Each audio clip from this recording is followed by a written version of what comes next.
welcome to Last Week On, the podcast where we take our favorite TV shows and movies and we go back through them. My name is Adam Straughan, and today I am joined by one of my absolute favorites. You have heard his voice on this podcast before on one of the most recent episodes where we covered the butterfly effect, and you know his voice from Beyond the Blinds podcast. It's my absolute pleasure to welcome back to the podcast, Mr. Troy McEady. How are you doing, buddy?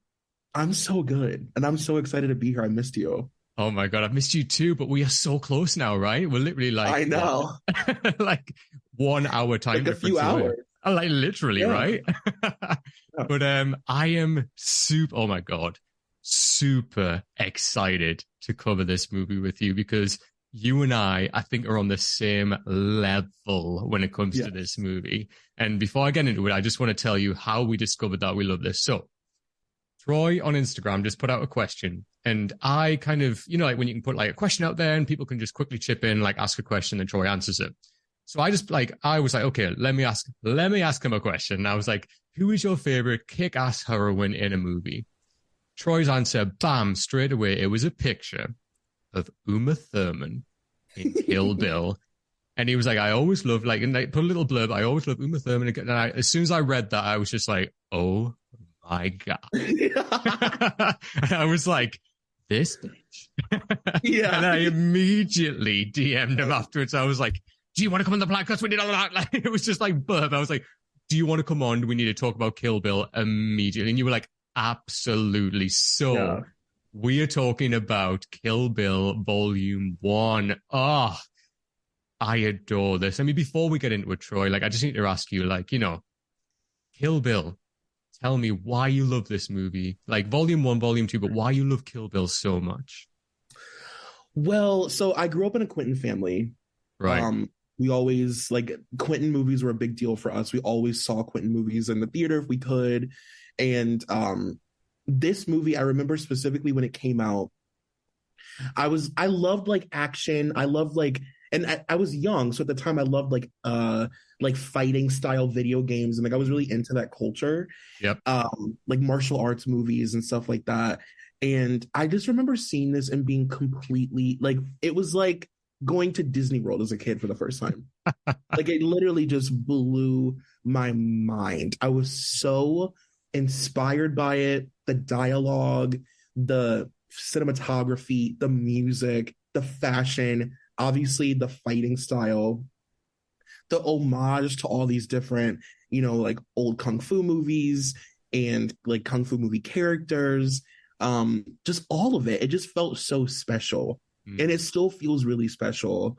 It feels like just like such a pop culture movie, you know, it's like very hyper pop culture, like aware of itself. Like it's just great. I just love it so much. You know what? You're so right. It sits so strongly in pop culture, even right now, and it's still so important to cinema now. Like, It's funny, like, and we'll talk about it, but when you look at, like, you know, the outfit that she wears later on, it's like the Bruce Lee outfit from Game of Death, right? But she owns that outfit now, you know, and that's how important it is to pop culture. Like, when I see that outfit now, you know, Bruce Lee had his moment in it, but it's the bride's outfit now. Yes, you know, it's stuff absolutely. Like that. It's so important in pop culture, right? And I'm the same as you, Troy. Like, we're a big family of like Quentin Tarantino movies. So as soon as one comes out, we're at the cinema, you know, and we go and see it. Like, and there's a certain aesthetic, there's a certain style. You know, you are going to see a Quentin Tarantino movie. You know what you're going to expect, right? It's actually my mom who's like the big fan. So like in the house, like growing up, Pulp Fiction was always on. So I remember that was the first of his movies I ever saw. And I was like, what is this? You know, like the broken narrative, the different times, like jumping around, all of that. And we get like all of his trademarks are all over this movie, right? You know, the way it starts and then we jump around a little bit. I love like, you know, just the aesthetic, the style. And it's nice because in the house like that I grew up in, my mom was like really into Quentin Tarantino, but then my dad was into classic like Asian cinema. So I grew up like watching like stuff like Bruce Lee movies, but then like Shogun Assassins, Seven Samurai, like my dad, like Michelle Yeoh, like Kung Fu action movies as well. So I grew up watching that stuff. And then to see those two merge together in Kill Bill, I was like, did he make this movie for me? Come on. Like, this is just, and honestly, Kill Bill 1 and 2, like as a cohesive piece for me, it's just perfection. Like, Yeah. I can't even start. Like, it's just beauty. And I remember going to see this one at the cinema, and I was just blown away. As you say, like it's just homage to everything, to westerns, to Asian Yeah. cinema, to pop culture, just the action and just everything. He just nails it. I mean, the soundtrack alone as well, taking from like famous songs and just using them in different ways. It's just for me, it's a masterclass in filmmaking, but also Yeah. it blows everything away. And honestly, like it's still my favorite Tarantino. For me, this is like his top. It's going to take a lot to top Kill Bill 1 and 2. I just love it. I agree with you. It's a masterclass. Also in acting.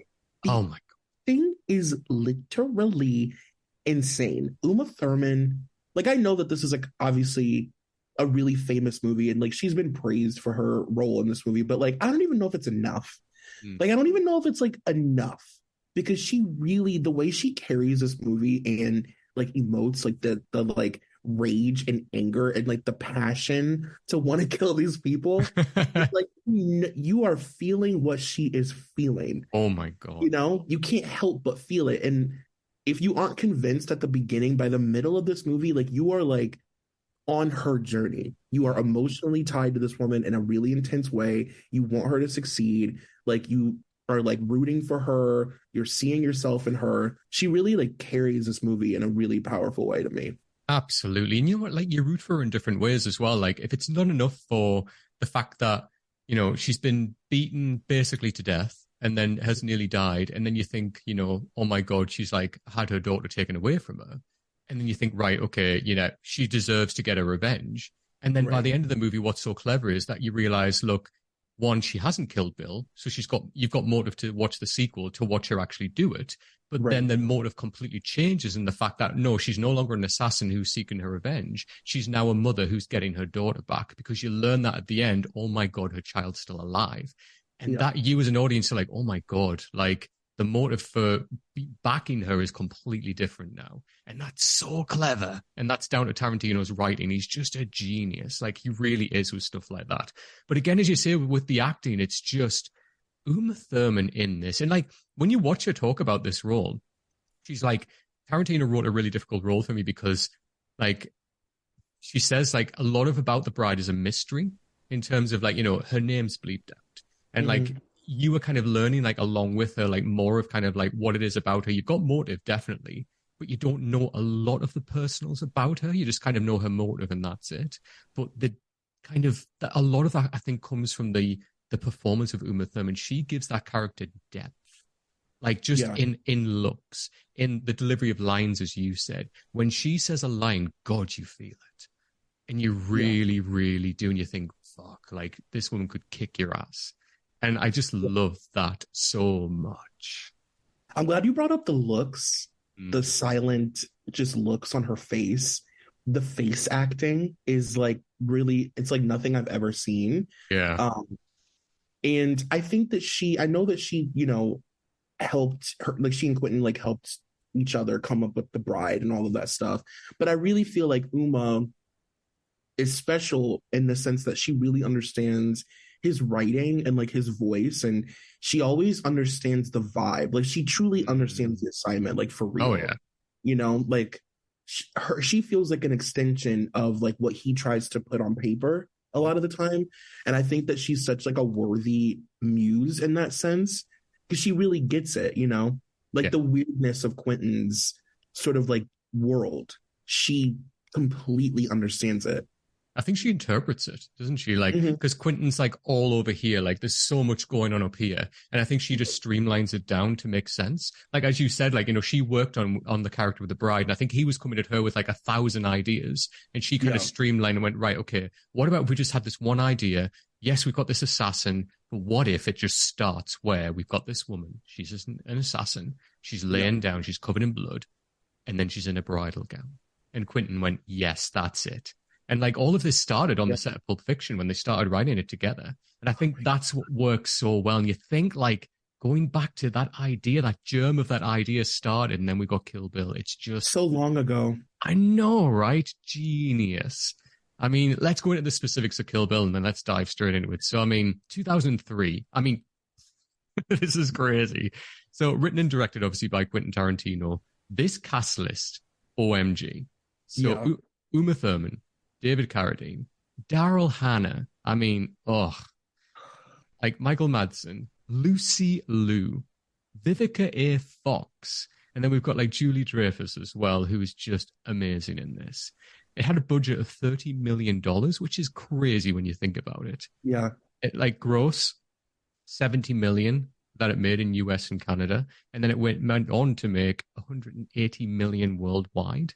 Yeah. And then that is just crazy in numbers when you think about it. Like absolute nuts. But so like that's not a shock because I think the fever and everything around this when it came out just went wild. And it is because of that, what you and I said. The fact is, people wanted to see that sequel. People knew, right, we're on board. We understand her motive now. We want to see him kill Bill. Like, we want to see that happen, right? It's so true. And also, like you said, it's such a stacked cast. Mm-hmm. You know what I mean? Like, even going into it blind, you want to know, like, what is Daryl Hannah doing? And like, what's going on? You know, it's so fun. I know, right? To go from like her being a mermaid to this, like, what are we doing? Splash to this. And you see her like wearing an eye patch and like she just looks so cool and like stylized. I mean, everybody looks really stylized and cool, but like specifically Daryl Hannah looks like really, really cool. Like she looks like a video game character. Does, doesn't she? Oh my God, I was gonna say that. And like she honestly like she steals every single scene. Oh and my when God. like when we cover like Kill Bill Volume 2, which we are going to, by the way, for people wondering.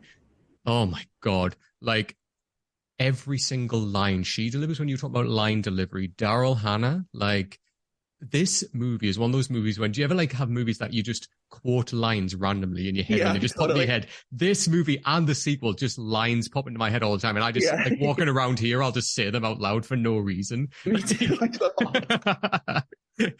and just all the time, just like, you don't owe her shit. That's like, the just, one. That's the one. Yeah, all the time. Just so much. And it's such a quotable movie, but Daryl Hannah's especially from the second one as well, which obviously when we get to that, we'll cover that so much. But yeah, she is genius in this. And like, she doesn't even ham it up. She just plays it to perfection. Just so sinister, so brutal, and does so much with that one eye as well. I know. Isn't it crazy? So cool. Oh, yeah, the epitome of like endlessly cool. It's like dripping out of her. Right. But I mean, let's talk about the opening. So I love this opening. So we kind of talked about a little bit when, you know, Uma Thurman talked about it as well, the opening, when all we hear is the breathing, right?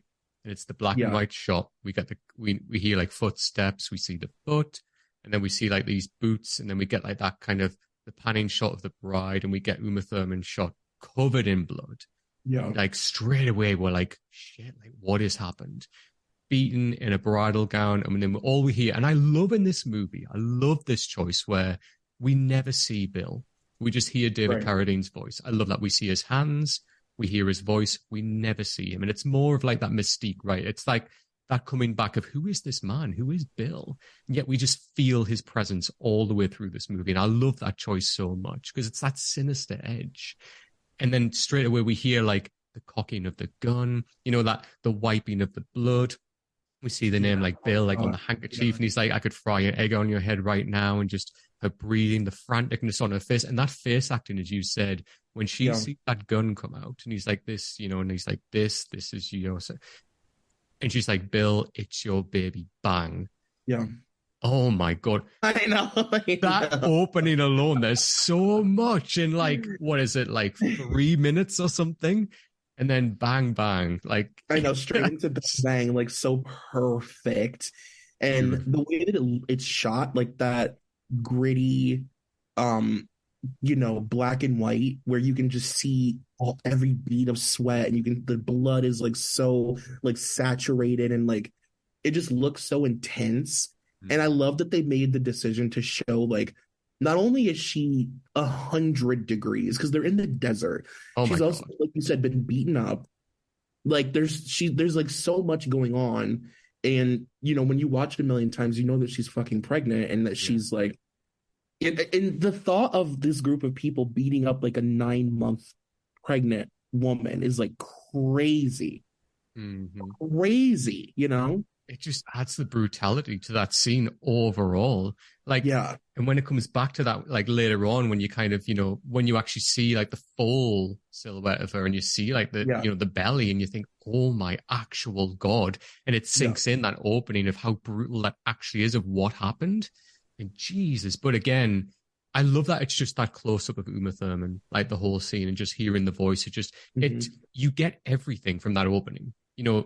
This Bill character, like shit's getting real. Like this guy does not mess around. And like Uma Thurman, how terrified she is. And this is one of the most deadliest women in the world. But also that last kind of moment of she knows she's going to die here. And it's just that last moment of Bill, it's your baby. It's just that I'm going to say something to him here. Just that one moment of, and then no, he's still going to do it. And then like, oh God. And like you said, when he wipes her face and she flinches. Oh my God. It's just, it's like A-class just acting overall. It's brilliant. And again, like, we got like Nancy Sinatra singing Bang Bang, which is beautiful. The credits roll. We do get a Harvey Weinstein name on there, which hasn't aged. Yeah. And then I love like we get like a nice view of like Uma Thurman as well, like kind of just a silhouette, like kind of just breathing, which is really interesting as well as the credits start to roll. And then I love when we go into chapter 2 now, when we go into this is when we meet Vivica A. Fox. Okay. So then we kind of go, this is like classic Tarantino where we're kind of chopping and we're changing around, okay, with the timeline, which I love. I love this style of storytelling. And like, it's a stylistic choice. Some people, I don't know if you've ever seen those YouTube videos where some people are like, let's put these in order of like this, the correct storytelling, the correct timeline. People like reorder them. I'm not about that. I just love this because it adds more to that shock value of, okay, we were here, now we're here. And you kind of piece it together yourself in your own mind. And I really love that. And it's classic Tarantino. That's like, it's not something that he's invented. Obviously, it's been done in movies before, but he does it so damn well. What's your thoughts? Like, do you enjoy that kind of stylistic choice yourself, Troy? I am obsessed with it. I think that it forces you to engage in a different way. Yeah. When you know that you're being given bits and pieces of like what's going on, it forces you to really like engage in a way that you wouldn't maybe if it was being told like in a linear way. It becomes like an action movie, but then there's like this like whodunit quality on top of it, where like you're trying to piece it together. I love it, especially when it's done well. Like I think it's a testament to a director who can like chop and screw a story like that and have it all make such sense in the end is insane. Like that's amazing. Yeah. And again, like Tarantino's famously said, like he writes his scripts like that as well. And like the fact that he's got it all figured out in his mind in that way is bananas. It's just crazy. But it is. But he's just, that's the genius of him. That's how his mind works and it all comes together like that is incredible. Yeah. I remember seeing this at the cinema and my mind was blown at this fight scene. So, I mean, we get the first introduction of the iconic, the sirens, the close-up of the eyes. So she obviously presses the doorbell. We get Vivica A. Fox opening the door like Vanita Green. And then we get the close-up. Yeah. Iconic. I felt like at the time, everybody's ringtone on their phones was this siren. Do you remember? It was definitely mine. Definitely mine. And I loved it so much. And then we see like the quick, like we see a punch. We obviously see her go down on the floor. We see like, Vanita Green, like is one of the Viper squad. And then I just love how there's just no intro. It's just punch. I love how scrappy this fight is. I love that they trash the house so much. And I think what I love about this fight in comparison to like other fights later on is that this fight is so scrappy. There's no time to prepare for it. There's nothing. And you kind of compare this later on to like, say, the fight with Lucy Liu, where like with Oren Ishii, that's like a dance, right? And there's like, that's an art form. It's like respect between two, like, two assassins, right? And this is just a scrap, isn't it? It's just they're throwing each other all over. And, credit to Tarantino for this. Like, he choreographed everything with this and just did it beat by beat by beat and step. And this fight, I just love it so much. I love that, both women are holding their own. I love that they're grabbing items in the house and like hitting each other with it. Their reactions are perfect. The sound effects are incredible. Like each moment you kind of think one's like one up in each other, like when they're hitting each other, like the fire poker, they're grabbing stuff and pulling it down. But I love like you see them getting cut by glass and then they're reacting to that. And then when they go into the kitchen, they're pulling pans and like fighting each other. And then like obviously Vanita Green gets the knife, which is her speciality when she's trying to chop her and like cuts her arm. I love everything about this fight. What's your thoughts on it, Troy? Well, visually, I love it because it's so bright, and I love that we go from, let's say black and white to like this really overly saturated, bright, like almost music video, colorful world. And it's funny because it's like this movie is like a bunch of different movies in one, and you can tell what story is being told based on like the way it looks. So sometimes it is black and white, sometimes it's very saturated. Sometimes, for example, when she's like learning how to fight, it's like kind of like grayed out and like it looks completely different, it's cool. So visually it's just like gorgeous. And I love how practical it feels. It feels like a very practical fight. Like everything that's happening makes sense. And again, there are different kinds, like you said, there are so many different kinds of fights in this movie, and they're all important. Some of them are like very stylized and like very like choreographed in like a really beautiful way. And then this, like you said, is just scrappy and like gritty, and it's practical. It feels like things that could happen. Like they're using objects. The pain feels very real when she hits her knee. It's like just it's real. I love the dialogue. Like Vivica Fox, like she's in the movie for 10 minutes, and the way she shines when she's like, "Come on, bitch." Come on, babe. Like she's just so funny. She's so funny during that whole scene. She's a genius. Like, as you say, like she's so full of energy, like literally physically, but also in the delivery. And like, when she's saying like, "Bring it on," and like they obviously have that standoff moment. And then I love it. And obviously I screen cap that moment as well, but just that moment of when they're having the face off. And then I love the change of the energy in the room when like the school bus pulls up, she sees her daughter get out, and then she's looking, and then just that look on her face as if to say, "No, please, no, not in front of my daughter." And as a mother, the bride, like Uma Thurman's character, just understands. It's like, "Look, I understand, I get it, I'll give you this." And I just love as soon as that door opens, it's the knives behind the back. It's like, "Hey, baby, how was school?" I just love that energy changes immediately. And I love that. And like, the daughter's face is like, there's broken shit everywhere. And she's like, what? But I just love. Oh, sorry. No, go ahead. No, I was just going to say, I love that so much, how she goes from assassin, killer, I'm going to kill you, bring it on, to mother, I've got to look after my daughter. And that's such an important theme throughout this. And I just love how that's almost foreshadowing for the bride character, how we see that in volume 2. That's what happens to Uma Thurman's character, how she turns into that character when she finds BB, Yes. 1000% agree with you. I think that scene is like really important to be at the beginning of the movie, because I think it establishes her character, that like, she's like a deadly assassin, but she's not evil. Like she's not an evil person. She's not even a bad person. She's not a villain. She's out for revenge, which we've established she deserves. So everybody that she comes for is expecting that she would, because they deserve to die. She's not going to kill kids, willingly, even though obviously later on in this one, what's her name is like very young, but she warns her like, "You're a child. I'm giving you this moment to leave." Like she's not evil, and I think that that's a great way to establish that. Yeah, absolutely. Yeah, she's not like just a cold-blooded killer. Like she has the people that deserve the revenge that, she wants to kill. She's not just killing anyone that gets in her way. Like she even has that moment with that really young guy as part of the Crazy 88 when she smacks him. "This is what you get for fucking around with you." One of the best scenes. Yeah, love that so much. But I love it so much. But and then I love obviously the next scene, like, Nikki goes upstairs, and then like just again the tension, like even Uma Thurman pulls the knife back out and she's like, You want some coffee? Sure. Yeah. Knife away. Situation's diffused. They know that, right? Okay, let's just zone this out.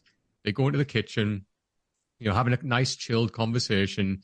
I like the little throwback to the Pulp Fiction moment as well when she's like, oh, I know you want to get even. She's like, oh, if I want to get even, I'd have to like kill your husband, kill your daughter, and that would be about square and draws the square. I like that little reference to Pulp Fiction. That was pretty cool. And she's saying, look, you and I have unfinished business. And what I really liked about this scene is, they make the plan, don't they? Like, right, let's go to like this, what is it, a baseball diamond, like half a mile down here. We'll meet at nighttime, all dressed in black. We'll have our night fight. We will fight to the death. And I love that we don't get that. I love that we cut to. And I love that she's like, now. That one moment when she's like, now. And like Uma Thurman leans back. She's like, I have to fix Nikki's cereal. That should have been a bit of a giveaway. It's like, what? Like after school time, she's making a cereal, but okay. And then she's like, I love the cereal is called Kaboom. I never noticed that. That's funny. I know, right? And then I just love this. Uma Thurman's reaction for this is just so real. Like, when she's like, weapon of choice, you want to stick with your butcher knife. And this little, like, I love the back and forward between them. And, like, they even have a smile and have a laugh, even though they just tried to kill each other 5 minutes ago. She's like, very funny, bitch. Very funny. Turns around, tries to shoot her. Obviously, catches her off guard because she swung round, like, fires the gun from the cereal box. And then Uma Thurman's reaction, she doesn't even, she's like her head, like, spins.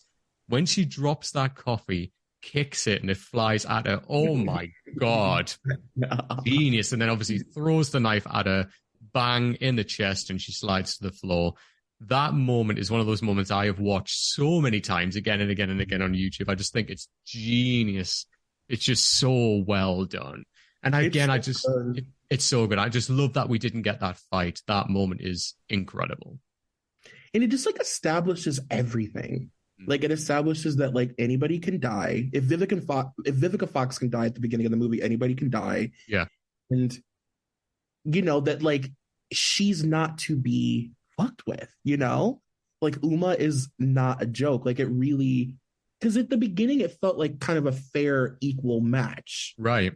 We're fighting, but then when it's like, oh, she took her out like immediately, like it was just such a great establishing scene, I think, for everybody's characters.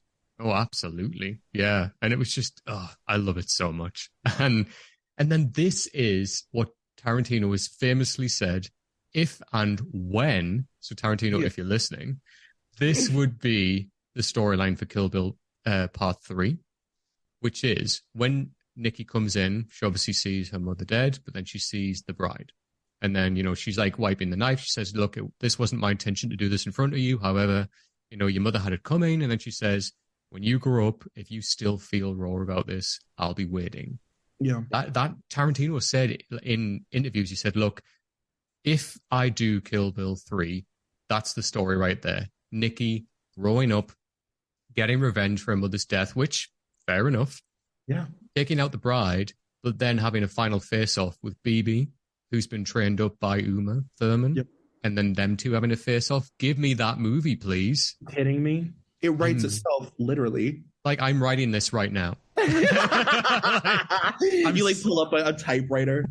I'm like printed it off. I'm sending it to Quentin Tarantino right now. I mean, oh my God. Like, give me that right now. Yeah. Genius. But, yeah, I mean, and then I love that she goes out to the car, and then I love that we've got her death list, and then we've got that Oren's name's already crossed off. Mm-hmm. At this point, we don't know who Oren is. So we just see the name Oren Ishii is crossed off, and we're like, oh, okay. And then we kind of get like a little bit of a placement. So we know that we're going to see another fight. This is another name crossed off the list, but we've got another fight to come. And again, that's just the genius of the movie where we're like, we've got another big fight to look forward to. We've seen this scrappy fight. We have no idea who Oren Ishii is, but we've got it to look forward to. And I just love that. And again, we get like the kind of the voiceover saying about, she deserves her revenge and everything like that. I just love it. What a strong opening to the film already. Yeah, and I love that it's a movie that lends itself to being watched a million times. And I guess maybe he must have known that going into it, that this would be something that people would watch once, and then they would watch maybe like with both movies together as one, and then they would go back and rewatch them a million times to like pick up on all the little nuances. But like that really lends itself to this being a movie that you watch over and over and over and over because the storytelling is told in a way where it's rewarding. If you then if you've watched it and watch it again, it's like rewarding to see it again. God, absolutely. I remember like I think it was like maybe on the anniversary of Kill Bill as well, like a lot of the local cinemas, like where like I obviously used to live, were showing Kill Bill 1 and 2 back to back. Wow. And it's just it's made for that, isn't it? And like I went and saw it back to back, and it's perfection. Like literally, it's just made for that. And I've seen these movies like 2003, 2004. I've seen them a million times, right? Because hello, I'm alive. But like to watch them like that as well, there's such a payoff. I mean, they're just incredible. And as you said, Troy, like they are made for that because you reap the rewards of doing that. You piece together so many little things again and again. And Tarantino knows that in writing that. Mm-hmm. And it's there for you to take. So by doing that, you're going to enjoy it so much more. It's just, it's cinema, baby. It's just, it's incredible. So then obviously we go to the next chapter, which is, the blood-spattered bride. This is when we get the sheriff who's kind of going, it's quite a short chapter, this one. He drives up to El Paso, Texas. So we go to obviously the wedding chapel. And then this is when we actually see like full on Uma Thurman in the wedding dress. We see her pregnant belly. We see everybody else masked. And I love that we see like, even though he's not actually referenced in the movie, but we see like Samuel L. Jackson's body like laying on the ground as well in the background. And he's like the organ player that we don't actually see until like part 2. But like it's the massacre, right? Like the fallout of like what's happened, and that's when you really see it, when the camera's pulled back and you see it's not just Uma Thurman but everybody else in that wedding chapel. And again, it's what you said, Troy, when you watch part 2 and you see the build up to that, and you see like you've got the people in there who like are running the ceremony, and you've got like everybody else who's in there, and you're like, Jesus Christ, like what's going to happen. So when that does happen and you see the massacre, Jesus. And it's horrendous. And obviously, he's leaning over, he's looking at her, he's like, she just looks like an angel laying there. And then she spits. He's like, a little blood-spattered angel. Just Jesus Christ. I mean, that's like kind of like the spaghetti Western, right? Like, and again, you feel this. This is like Tarantino's, his influences all over this, where, we've got spaghetti Western with the music, with like, this is a spaghetti Western shot, like this whole scene here. And again, like, it is that. And that's what this scene is about. It's getting that Uma Thurman is still alive. This is how she was found. This is the transition. And as I say, like the dialogue's quite cheesy, but I kind of love it for that reason. And then it's camp. It's camp. Yeah, of course it is. Of course it is. The taking off of the glasses. I love that as well. Like the filter where it's like his glasses and he takes them off and like the filter goes off the camera as well. Yeah. Isn't it just? It's just so fun that like Quentin Tarantino is such a playful director. And it's like, I'm a very visual person. Like I am the kind of person that like when I listen to music, I'm always like creating music videos in my head. And like, that's just how I've always been. When I was little, I wanted to be a music video director. That was like my dream. And it's like really the payoff, knowing that not only is he a great writer, but like he's also so visual. He loves the visual aspect of making these movies, and like those little touches, like the glasses, like that's so great. Right. It's just like a feast, like I can eat on it for, 20 years. Oh my God. Absolutely. Yeah. I mean, it is. It's like, and I mean, even like this next scene, as you said, like there's so many shots in this movie that are just beautiful to look at. I mean, one of my favorites, which we'll get to later on, is when Uma Thurman actually fights Oren Ishii with the snow falling, the blue sky. Oh my God. That alone, that's a painting. Like you could hang that. That's gorgeous. But it's funny you mentioned music video, because this next shot, our introduction to Daryl Hannah as Elle, this is a music video to me. Her walking into the hospital, whistling. And, we get the intro, we get the coat, we get the umbrella. Then we just get that iconic whistle. And then we get like the camera panning where we get like it's 2 shots. We get like Uma Thurman kind of in the hospital in the coma. We get Daryl Hannah walking in. We then see her getting dressed up like as the nurse. And then we just see like the stockings going on. We see the gloves. We see like the hat, the eye patch with the cross on as well, which is just iconic. So, that you could see something like Lady Gaga would do something like that. Like, you could see that in a music video. And then when she comes out and the music changes to that like drastic music, she comes out with that lethal injection like on the tray. And her face is just so stoic as she comes out, just like a villain. Give me that any day. I love it so much. You can definitely feel too that, it feels like 2003. Like we're still very much a part of like the MTV. MTV is still very much an important part of like culture, and music videos are an everyday part of culture. And you can feel when you watch this movie that we're living in that time period still. We're like seeing shots like this, like we're used to seeing things like this because we're all watching music videos every single day. Yes. And this feels like an extension of that, like in the best way. Mm-hmm. No, absolutely. Yeah. I mean, it was massive, even in TV shows. I mean, we had stuff like 24 out at the time as well. And 24 was doing stuff like this all the time. And as you say, like music videos, we had stuff like this all the time. So when we said earlier on in like the episode, like, it's massive for pop culture. It references stuff that was happening at the time. And it's still so iconic today. Like we still see stuff for like what Kill Bill was doing like back in 2003 in modern day movies as well. Like color palettes, everything like that. It's just genius. It's timeless. That's why I love it so much. One of the many reasons why I love it so much. Whenever I watch young people, I love watching reactions. As you know, I love a reaction video. Whenever I watch young people react to Kill Bill on YouTube, whenever they hear certain things, they're like, "Oh my God, this is from this movie." Like, yes, like wow, this is so ingrained in pop culture that like people know the sounds that they know, like the bam, bam, bam, like they know up without even knowing the movie. Absolutely, you're right. Like the close up on the eyes, the siren, when you see kids react to that, like, oh my God, this is from Kill Bill. It's like, you don't know shit. You weren't there, man. You didn't live through it like we did. I know. And then when you hear like the 5, 6, 7, 8s when they perform the woohoo, woohoo, and like when they hear that as well, they're like, oh, that's what, and you're like, you don't even. It's like, yeah, believe it or not, this is not a Honda commercial song. It's a real song by a really cool band. I know, right? And I love how Tarantino found them, which we'll get to that shortly, but I love it so much.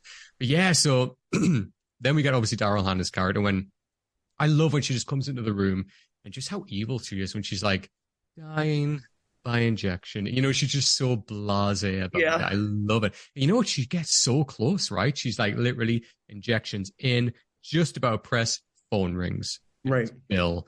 And then we get that. I just love I love again, it's Bill's hand on the sword. We never see Bill. It's like almost like, who was it from Inspector Gadget? Yeah, I know. Yeah.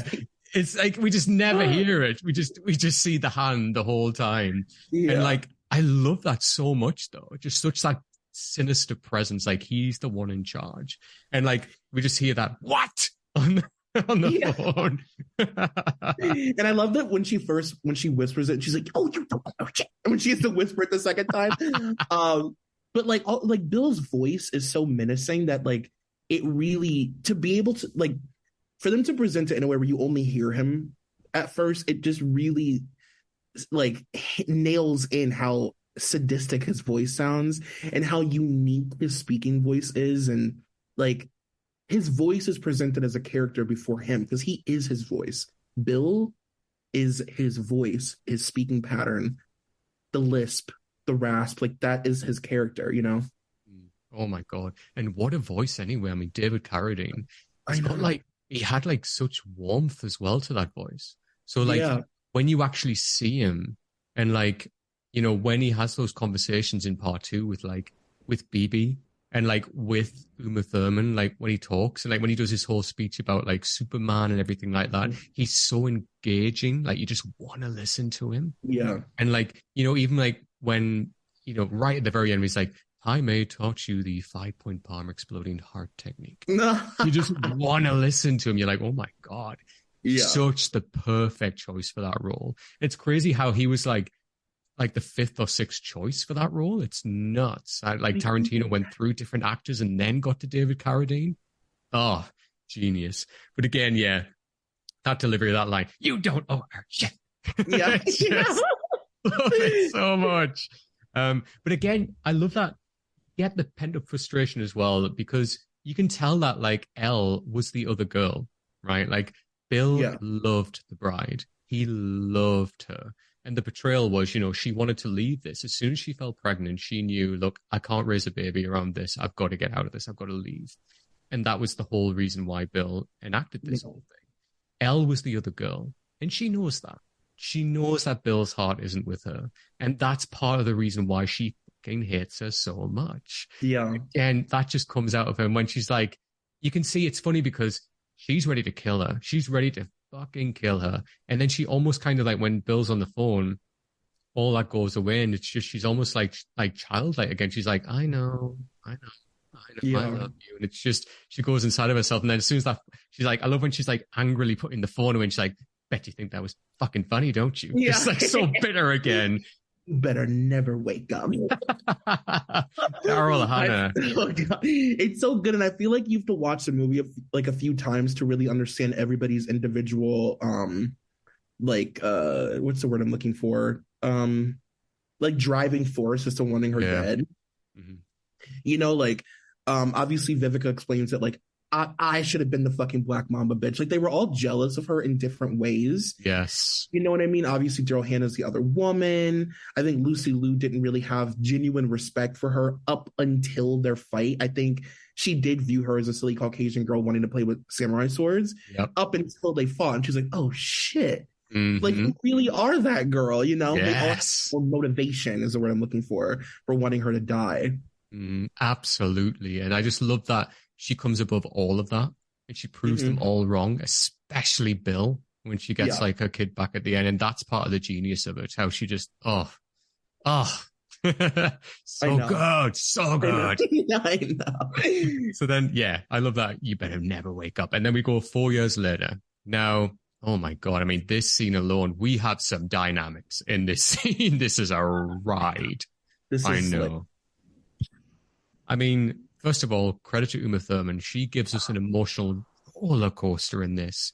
So, we see her. She's obviously still in the coma. We see that this again is classic Tarantino when we get an extreme close-up of something, the mosquito landing on the skin, like stabbing in. This is classic Tarantino, building up tension with something completely random, just to throw us off. And then suddenly Uma Thurman just shooting up in bed and like freeze frame, going through everything in her mind, kind of knocking on her head, like, screaming, and then grabbing her stomach and realizing that she's no longer pregnant. And like Uma Thurman's like, just that, it's like that silent cry when she's just like taking in air, and her face, and like just when she's crying, taking in air, crying, taking in air. Yeah.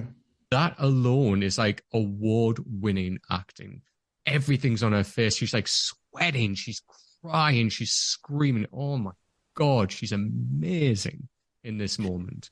In that moment, again, I know I keep saying this, but it's so important to her the storytelling, because it really like helps establish her like motivation and like why she's doing this, and it gets you on board with her. Like if you didn't get it before, if you didn't really understand why she was doing this, like what the deal was, now you get it, and you're like, bitch, fuck everybody up, because you can feel how she's been wronged. In many ways. We're going to get to that obviously in a second. She's been so intensely wronged, and now you're like as foaming at the mouth as she is. It's like, go fuck all these people up. They killed you with a machine gun while you were pregnant. And also just to piggyback off of you saying the like the visual of like her waking up and like the bullet and all that stuff. It's like, in any other movie where a filmmaker would be like lazy, that could have just been like a montage. Yeah. Like Quentin will take every single second to try and make it as interesting as possible. And those are shortcuts, right, for storytelling. It's like, now we know she's been shot in the head. She's a plate in her head. She survived. The baby's gone. He just did all of that in like 5 minutes. Yeah. But like, did it in a really creative way, Yeah, like I love like you see the bullet actually going into the chamber. You see like the hammer knock it, you see it leave. Like he didn't have to do that. And that's the No, genius of him. And as you say, like it was so quick, easy storytelling, knocking on the head, we've got it. We've got it. done. We don't need it. Yeah, don't need anything else. Right, got it, done. And even like we hear Bill later on say, like, I put a bullet in her head and her heart kept beating. Yeah, Genius. Got genius. it. Yeah, Yeah, absolutely genius line. That's all we need. And I yeah. love that so much. And then, then we go into this, she hears somebody coming. We get our introduction to Buck. My name is Buck, and I like to fuck. Oh my God. And then, Your name is Buck, right? right. You came here to fuck, right? So then we get the introduction to Buck, who has a side hustle where he invites men in and basically lets them have their way with women who are in comas. And fucking hell. So then, oh my God, like everything about this is just grim. So like, I mean, that guy's laugh is just grim. It's just, it just gets under the skin. And then the moment of when like, he's like charging the money, he's like, just saying it's so blasé. He's like, oh, it's like this amount. And then like, he's like, don't leave any bruises, like no hickeys or anything. The nurse will notice. And like, he's like, it's all good, slapping him on the back. And he's like, oh, and one more thing, throws the Vaseline and we get the look of it. And it's just vile. But then I love the comeuppance. It's like in that, because every time I've watched somebody react to this movie, even if they don't like violence, they don't like gore, they don't like, fighting in movies and stuff like that. In that moment, every single person watching this movie wants her to fuck him up. And they want it bloody and like violent. And I love that. It's like, how can we make the audience be so undeniably on her side and be so on board with how violent she is and how vengeful? Like, in that moment, all you want is for her to just fucking kill this guy. Like, oh my God. And like do it in a really theatrical, violent, gross way. Yeah, 100%. And she does. It's great. Yeah, I love it. I love like the biting of that guy's bottom lip. And I love that we don't just hear the scream. I love that we see it. And then like we get the shot of it. And then like he like passes out with the pain. She pushes him off. I love that like when she collapses, because obviously she hasn't used, her legs, and like falls out of the bed. And then like she's like, right, quickly. I love the pace of this. Everything's choppy where she's like, right, quickly, gets the knife, flicks it open. She knows that this guy's coming. She's like getting ready. And then like, it's like hiding. And then that guy walks in. She's like, right, okay. Like, he's like, everything's good. Like, and he looks, and he's like, what the fuck? And then that slow motion pan down to her, and she's just ready with the knife, and then just slits his Achilles heel, and he goes down. Oh my God. And it's, as you said, Troy, you're like, fuck him up. And God, does she. It's the belting of the door, where's Bill? Yeah. And I just love it. Please stop hitting me. Where's Bill? so good. Love it. Have you ever read the thing about how they built like a little stopper on the ground for the door? Oh, no. So she literally is slamming. I mean, it's like right next to his face, and they just nailed like a metal stopper into the ground to protect his head. Right. So she's literally slamming that door inches from his skull as hard as she physically can. Jesus, imagine acting that. You would be like, are you crazy? Using some metal thing you put in the ground? Like, what? Yeah. Jesus. And I love when she's like, bullshit. Yeah. She like keeps doing it. Oh my God. And that moment of when she looks down at his hands and like just sees the book, like the name Buck, and she's like, your name is Buck, right? Yeah. You came here to fuck, right? And then just that final smack, and like obviously, like breaking the neck and just all of that. I love as well, like I love when she takes his glasses and like just looks like out in the hallway. Just those little moments is just genius. And like it's so genius because you can tell that she understands the humor in this script so well. Like Uma is firing at every cylinder. You know what I mean? She understands why this is funny. Yeah. And like her way of making this character low-key hilarious is so great. Yeah, that moment where she's like sweating and she like flicks them and puts them on, and she's like looking like it's so good. It's like we just had a moment of like brutality of like breaking this guy's neck with a door, and then that it just breaks it up completely, and it works so well. It's just incredible. And I love that she takes his clothing and it's like the trousers are too short. They're like up to like her ankles. I just love it so much. I know. And she's just like violently wheeling through that parking garage. Love it. And like looking at the keys, the pussy wagon, like, you know, the key ring, and then she sees the car and like the look on her face as if to say, of course it fucking. Of course. Yeah. Of course. So like the way she stops and just like looks and she's like, that could have been a look to the camera as if to say like, yeah, of course it fucking is. And then right, and like the payoff of finding out why she's driving a fucking truck called the Pussy Wagon finally, and being like, oh, because at the beginning you're like, why is this woman driving a car called the Pussy Wagon? Like, why? Yeah, why is she ever in that fucking car? Yeah, love that so much. Yeah, and then like, so obviously she gets in, you know, still no use of her legs yet, and like grabbing, pulling, and again this physical acting by Uma Thurman, grabbing, pulling her, and you see the tear coming down her cheek, like pulling herself into the back of that car. And then this is the moment of, you know, the wiggle your big toe moment, which again is just iconic. And like, I love that they take this moment, knowing that, right, while I'm trying to wake my feet up, let me tell you about Oren Ishii. And it's genius. Absolutely genius. It's like Quentin Tarantino saying, right, I know that I need to take time to wake my protagonist's legs up, so let me tell you a story about Oren Ishii. This name you've seen so far, but you don't know anything about her, so while I'm telling you about this, she'll be waking her legs up in the back of this van. It's being self-aware, and Tarantino is so self-aware in his movies, and this is a prime example of that. It's so clever. I love it so much. Yeah, he finds any opportunity to inject something to make the movie more interesting and like more epic. You know what I mean? Like to make the storytelling more epic is like, it's just so special. And you can tell that he really has such an appreciation for the animation. Yeah. Oh, yeah. Like it just felt like it was done with so much like love. It was just so good. Yeah. No, it's like, it is that. It's like he has an appreciation of the style and the storytelling through that medium. And as you say, like it's done so well. Like it's so emotional when it needs to be. It's really action packed when it needs to be as well. Like just every little moment, like when, you know, you see Oren like as a child under the bed, when you see like, is it the word whimper that comes out of her mouth and then she pushes it back in? Like stuff like that. Did you know it's the same company who did the animation for this is what did, you know, the song, Breaking the Habit by Linkin Park. All of that music video, the animation, it's the same company who did that. That makes so much sense. Yeah, so when you watch those two, you can see it. It's the same company who did it. It's incredible. Yeah, and you think around the same time as well is when, like, you know, you had like Living in a music video world. There you go. There you go. It's so incredible. But I love this story, this backstory that we get for Oren as well. We get an introduction as well to the Deadly Viper Assassination Squad. It's the first time that we hear the name as well. So it's quite nice that we see like the camera of like, you know, panning up. So we see like, you know, all of them together, like looking down clearly at the bride. It's like her looking up like in a bloodied state. And as the camera pans in on Oren and then we get the story, I just think that's absolutely incredible. And to be fair, with a story involving, you know, a pedophile, it makes sense to do the animation because filming that would be quite difficult.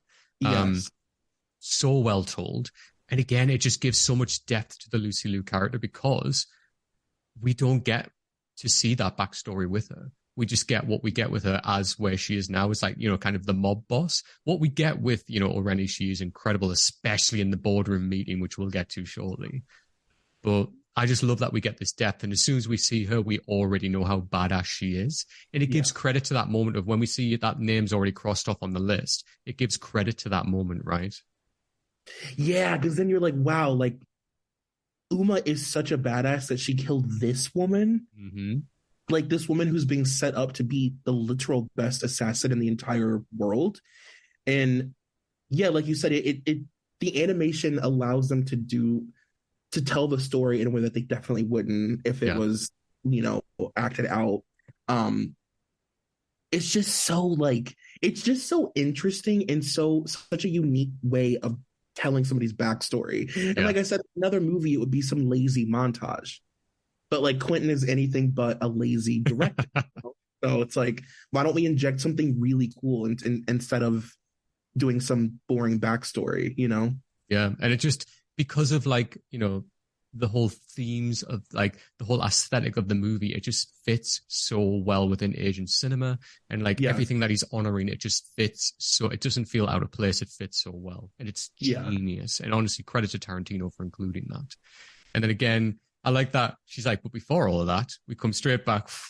Like, wiggle your big toe. We're back. She's like, wiggle your big toe. And like, I love it. She's like, right, hard part's over. And then like, we get this epic amount of time later. We see the feet drop down. She's walking a little bit, wobbly on her feet, but she can walk.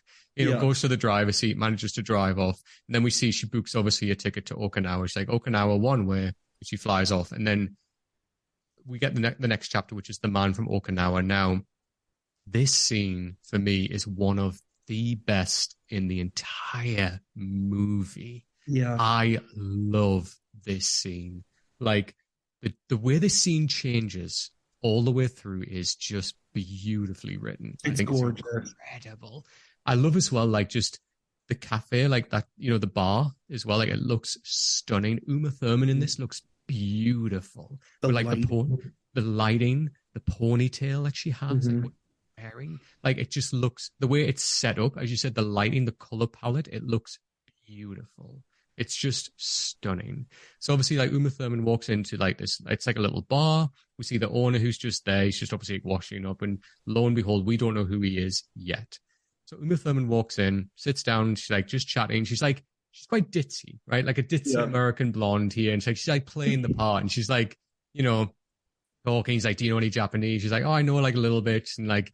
It's like, I know, like she even mispronounces like konnichiwa, and he's like, correcting her, and she's like, oh, now you're making fun of me. And like, she's playing, like, hamming up this ditzy blonde, and I love it. And he's like, no, you pronounce konnichiwa, like, we pronounce konnichiwa. And like, hamming all of this up, I think it's played to perfection. Uma Thurman, again, just showing another side to her. Yeah. And I love it, because all we've seen so far up to this point is deadly assassin, killer, bitch, like, on a rampage, well-deserved, out for her revenge. And then we get this, and it's like, ooh, what's happening here? And I love it. And they have a very like genuinely like sweet back and forth with each other. It's very cute the way that they interact with each other. And it's like you said, it's cool to see like another side of her. Like even if it is put on, it's like this is like a normal woman. Outside of all of this, she's like a fully rounded individual that like is like very normal and has a sense of humor and is, was in a relationship that was like loving and sarcastic and funny. And like, she's a human being, Yeah, absolutely. And then I love like when the guy comes out of the back and like, he's having the banter with like, the owner. And then he's like, what do you want to Uma Thurman? But obviously talking in Japanese. And she's like, what? And like, but clearly she understands what's being said. And like, she's like, oh, can I have like, sake? And he's like, oh, we don't, like in the middle of the day, and like them two having the backwards and forwards. But I love the little subtleties, and the subtleties is what makes this entire scene. So like when you see Hattori Hanzo, when he's chopping something, the way he throws that knife back onto the wall, that's such a subtle little nod to that's not just any man who doesn't know how to handle a knife or a blade. Yes. The way he does that so expertly, that's when you're like, there's something about this. And the way that as well, like when they're arguing and like he comes around the back of her and she's like this, and like the way that she ducks her head under him, like that's so expert, in the way her hair flops around, which I love. Hairography in this scene is incredible. But like the way she does it so expertly, like that's like any other woman would be like, oh, like, I'm sorry, what's going on? But she does it without flinching. And they're kind of, it's a bit of like a backwards and forwards between them, and they're kind of sussing each other out. And I love it. And that guy's onto her straight away in the back. Like he kind of knows something's up when he goes in the back. And then when it goes back to cutting, he's like, so why are you here? And she's like, the dynamics of this scene completely changed. She's like, I came to see a man. And she's like, oh, what man did you come to see? And then she says the name Hattori Hanzo. And I love that you hear the shatter in the background. That is just genius. That's like literally the sign of everything has changed. Yeah. Everything in this whole scene has changed. Uma Thurman's face has changed. Hattori Hanzo's face has changed. Like the guy in the back knows what's going on. And I just love when he comes up and just speaks to her in Japanese because he knows at this point she knows. Yeah. That backwards and forwards. Oh my God, it's incredible. What's your thoughts, Troy? Well, I think it's really great that they use this scene to establish the importance of the Hattori Hanzo sword Yeah. and him in general. And because you kind of have to understand that her sword is special. Mhm. Like it's really, really important throughout the movie that you understand that she's working with like this like God-given, from the earth sword that is like so different than everybody else's. But you also have to understand like how insane it is that she has it. And like the respect that she has for it. And there's a lot of weight and nuance to her being in possession of that sword. So this is a really great way of establishing that, helping you understand. Again, like this could have been some stupid moment, like some stupid quick montagey moment, but Quentin decided to make it really interesting and like add weight to it. And it's the reason that 20 years later, everybody that knows this movie still remembers the name Hattori Hanzo. So true. So true. I couldn't agree with you more there. It's like, it does like a little like homage to that as well. Like not just Hattori Hanzo, but I guess like the samurai sword. Do you remember that scene in Pulp Fiction when Bruce Willis is looking at all the different items that he's going to use to take out Zed? And he goes to a baseball bat, goes to something else, and then he settles on the samurai sword. Mm-hmm. And the way that builds up to that moment. And you're right. Like we needed this moment to establish just how important that sword is. Priceless. It's a Hattori Hanzo sword. She didn't just go to any store and buy a sword. Yeah. It's a Hattori Hanzo sword. And I think that's really, really prevalent. Like in the next scene, the transition when I love this next shot, when she goes up into like the upstairs space and the way she's looking at the swords. Oh my God. And like the music, I know, right? Like it gives me goosebumps every time I watch that scene because like the music that plays, the slow panning, like the color palette changes, it's light, like the way like the sun's coming through the window, shining on the swords. The way she's just slowly panning across and just looking at them. She like knows the worth of every one of those swords. And that's his life's work. On display there, and she's looking at them like, oh my God, that's a pleasure for her. That's an honor for her to be in that room looking at that because she knows like not everybody gets to do that. And the way that she's looking, and the way that she goes to reach one, then she's like, may I? That means so much. She doesn't just grab one. It's Hattori Hanzo, and then I love that she goes. And he's like, wait, try the second one down, because he knows like the sword has to suit the person, right? You can't just.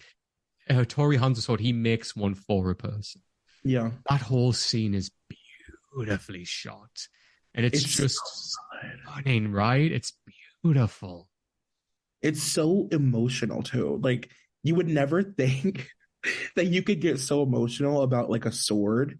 Yeah. But especially when you've seen the movie a few times and like the power of her sword and like her connection to it and the way that it becomes an extension of her, like you said, he makes it for the person and it becomes an extension of her arm, basically. Yeah. Mm-hmm. It's just so special. Yeah, it's beautifully done. And again, I love that, he's like, I like baseball, and then like throws the ball. And like, do you know, like the stunt double actually, like when he throws the ball, he actually threw it at the stunt double and she's the one that sliced it. Like, really? Yeah, isn't that nuts? So the stunt double it's a woman called Zoe Bell, and like he threw the ball. Oh, that was her? Yeah, isn't that nuts? Yeah, threw the ball. I knew she was in the fighting ones, but I didn't know that she was like, that's cool. Isn't that crazy? And just went and just somehow managed it, which is nuts. But yeah, but I just love that moment of when she does that, and that's him kind of affirming, right? She's the one. And then I love that line as well. When she's like, I didn't say sell me.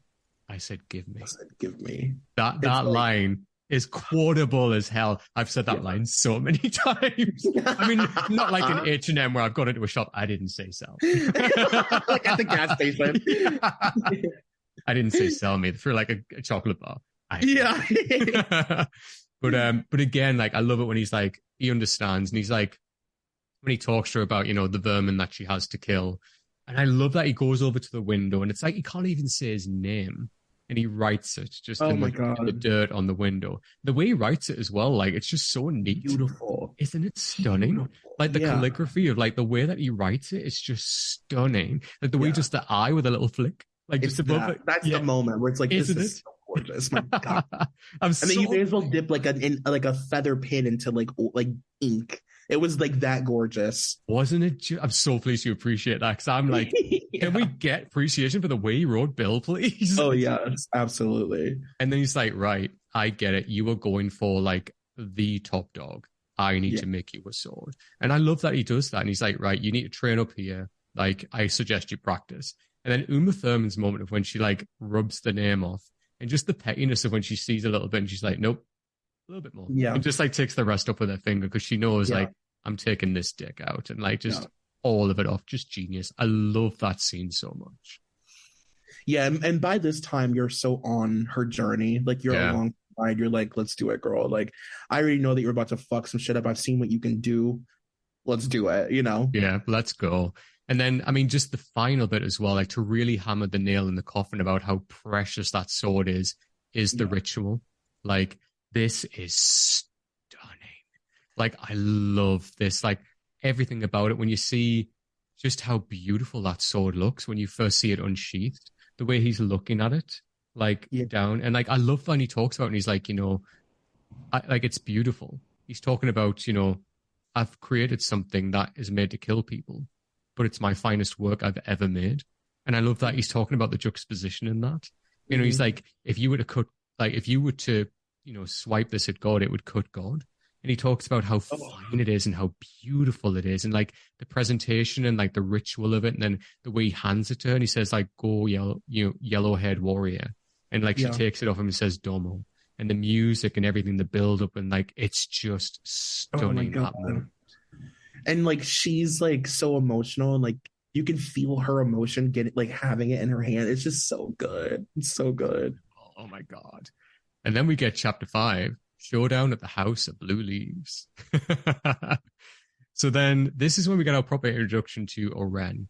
And this is the meeting in the boardroom. Now this scene, Lucy Liu kills in this scene. Oh my God. So nobody delivers lines like Lucy Liu. Nobody delivers dialogue like Lucy Liu. The way that she can do, those long, 5-6 minute monologues that are so intense and, where she's like raising her voice and lowering it and being crazy. And I mean, she's just insane. Oh my God. Like when she turns it on like that, she just delivers. She's so good at it with a straight face as well. Does it so well. I mean, we get the introduction here. Like we get the introduction to Sophie, who's like her right hand person, who's like trilingual.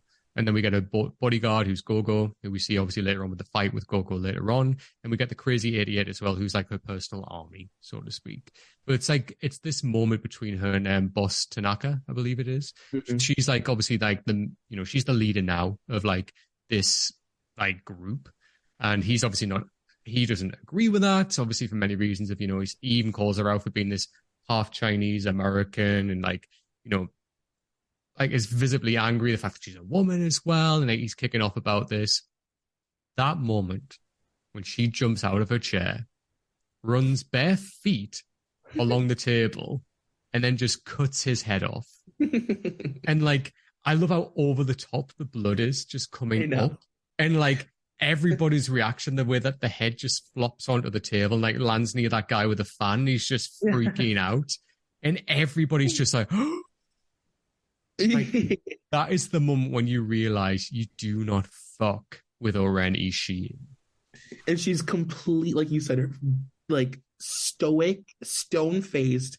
And it's so, one of the best things about that scene is the sound of the blood, because it's like fully comedic. You know what I mean? Like the way that he's able to mix comedy and violence in this movie is literally insane. Like I've never seen anything like it. Like this woman just cut someone's head off, and the sound of the blood is humorous. Yeah. You know what I mean? When she's sitting there and it just keeps going, you can hear like, like it's so funny. It's so stupid. It's so funny. I love it. You're so right as well. And then like, again, just the way she turns like so slowly to that music and then just says like, she does her famous speech when like she's like, as your leader, and like like Sophie's like translating for her, and then it's just that moment, and this again is one of those quotable lines which I've said so many times when she's like, the price I pay, I collect your fucking head. Yeah. And like picks him, she's like, if any of you sons of bitches got anything else to say, now's the fucking time. So great. And like, I love it. And she's like, didn't think so. And just drops his head. And she's like, meeting is adjourned. As if like nothing's happened. Yeah. It's so well done by Lucy Liu. And she does that. And that whole board meeting says enough about her character. I love as well, like Go throughout. It's just like that soft smile, as if to say like, that's my leader. Yes, my idol, my mentor. That's it. That's my idol. That's who I look up to. And even Sophie as well. It's just like the whole time she's translating, she's just smiling to say, that's my badass bit. Yeah. And nobody fucks with her. Yeah. I love it so much. Oh my God, it's so good. And then we transitioned here. So this is the big transition piece. So when Uma Thurman herself is traveling to the House of Blue Leaves. So then we get the shot. This is the first time we get the shot of Uma Thurman on the bike in the iconic Bruce Lee outfit, which is now the bride's outfit. Let's just be real. Yeah, it's the bride's outfit. Now it is. It's her outfit. It looks incredible. I love this, how it starts off so clean. This beautiful yellow outfit with the black stripe down, and slowly as the movie goes on, it just gets covered in blood. As it goes on, it gets so dirty and just so cut up as well. But it's so iconic. When I think of Kill Bill, I think of this outfit every single time. It's just iconic, right? It's just pop culture iconic for Kill Bill and Uma Thurman.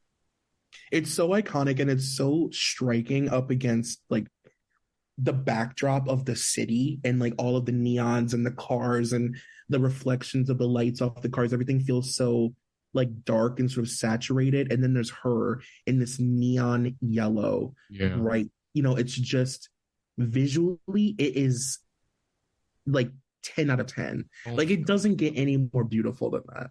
I know, it's just stunning. And like, it's one of those outfits as well, as wherever she is, you can see her because it stands out. So like when she enters the House of Blue Leaves, you can see her. Like when she's surrounded by the crazy idiot, you always know where she is because it just stands out. It's incredible. It's so well chosen. And again, honoring that Asian cinema, like the Bruce Lee outfit, of course, but it just honors that so much. It's incredible. So well chosen. Yeah. And then again, we get the iconic, the music, dun, dun, dun. We get the iconic music when Lucy Liu with the crazy idiot and everybody behind her, her whole gang is just walking through slowly. I love that, like, we get the person they call Charlie Brown and his wife are they're kind of like fapping around, like to them, just like, oh my God, yes, like come along, like just trying to like appease them, like showing them up to the private room upstairs. Like, yes, just this way. Like, they're just like not phased at all, just like very stoic, just walking up, just following them up to the room upstairs. We see the 5, 6, 7, 8s performing on the stage as well, just giving it what for, which is incredible. Yeah, I love that. It was like one of the last days of like when Quentin Tarantino was scouting locations like to film in like Japan. He was in a record store and the 5, 6, 7, 8s were just on, and he heard them and he was like, this song's really catchy. And he said to the person like in the shop, who is this? Can I have the single, please? And he bought it from them, listened to it, and then contacted them and said, will you be in my movie? And that's how they got it. I love that. Isn't that nuts? Isn't that crazy? I love that. Because they add so much to that scene. Don't they? Also, this is a streamline that you would never expect, but this last season on The Real Housewives of Beverly Hills. Are you ready for this? I am not ready, but go on. I know, it's like, what? So one of the cast members, his name is Crystal, and her husband is like a very famous like producer. He's worked on like The Lion King and everything. Oh, wow. And they had their end of the season party. She's Asian. She's like very like her whole thing, like the last season, especially like the first year she was on the show, was like, showing her culture to everybody. And they had their end of season dinner at that bar. So they were right in the middle on the glass, thing before. Yeah. And she's like, you're never going to believe this, but this is where they shot Kill Bill. And then when they panned up, you could see the balconies and you could see the stairs and you could see everything. Yeah. It was I was like, what? Like I almost I was like, I'm gonna die. This is crazy. I'm so jealous. Yeah, so cool. It was so What? beautiful. God, I would kill to have a meal there. That would be incredible. Yeah. Oh man, I'm gonna watch it. I'm gonna watch that moment, just that episode for Yeah, that I'll send it to alone. you. I'll Oh send my, it to you. please do. Oh my God, that's amazing. Jesus, does it look exactly the same as well? Exactly the same. And they had Chinese New Year in there, so it was like even more special. Like it was just so like it was really cool. I'll definitely send you the clip so you can see Please it. do. Oh my God, I can't wait to see that. That's incredible, man. I love a crossover like that. That's amazing. Um, yeah, so then obviously we get when Sophie then goes to the bathroom, so we get that really long tracking shot where like the camera just follows her all the way to the bathroom. The camera doesn't cut once, which is classic Tarantino. I love it so much. We get the 5, 6, 7, 8 like performing on stage. We kind of follow her all the way to the bathroom. I love as well that that's the moment when Uma Thurman's sitting at the bar. She sees her and she follows her into the bathroom. And then, oh, this moment, right? So this moment when we cut back to upstairs, we've got obviously like, you know, they're calling out Charlie Brown and all of this. And like, you know, Oren's sitting there with a gang and like Gogo's there. They're all just chatting. Like they're all having fun, laughing, having a couple of drinks. And then we hear, Oren Ishii! That music that kicks in as well. And then you just think, oh my God, shit's getting real.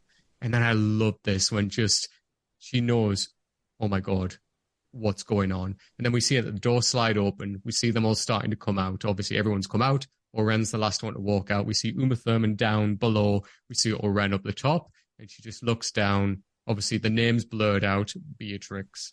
And then she looks down and she looks up. Again, we get the close-up of the eyes again. And she looks and like it's that the siren going off. Yeah. She sees Lucy Liu this time. And then this is actually when Uma Thurman was asked what was one of her favorite things to do in the movie. She quotes this, cutting off Sophie's arm is one of her favorite things. She loved doing it. And again, they had one take to do it and they did it because the blood had to splatter. Oh, that makes sense. The blood, yeah. Right? Because they had to get the cut right. The blood had to come out right. It had to spray right. Even a little bit of it goes on the camera, but it didn't matter because it just looks so well. It caught it so well. Uma Thurman nails it. Her conviction, you know, just that.